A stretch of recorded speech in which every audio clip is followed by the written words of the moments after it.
তাইলে তো সিন্ডিকেট প্রত্যেক মহল্লায় হইতো, বাজারে হইতো না সিন্ডিকেট। আজকে তো আমার বাজারে সিন্ডিকেট, খেজুরের বাজারে সিন্ডিকেট ভিন্ন, ছোলার বাজারে সিন্ডিকেট ভিন্ন, ডাবলির বাজারে সিন্ডিকেট ভিন্ন, তেলের বাজারে সিন্ডিকেট ভিন্ন, তারপরে কি চিনির বাজারে সিন্ডিকেট ভিন্ন। রোজা আসতে দেরি, সিন্ডিকেট হইতে দেরি হয় না। সিন্ডিকেট তো মহল্লায় মহল্লায় হইতো। বড় লোকরা মিলা বলতো, ভাই 10 জন মিলাই মহল্লা বুক, ইফতারি আমরা পাঠাবো, কেননা আমাদের জাহান্নাম থেকে মুক্তি পুরে যাব।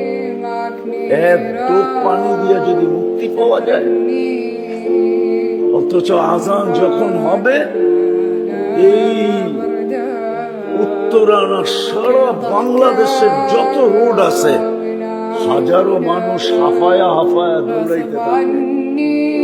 কেউ একটা পানির বোতলের জন্য দোকানের পাশে গিয়ে দাঁড়ায়, অনেক সময় বেচতেও চায় না, ইফতার করবো না পানি দিব।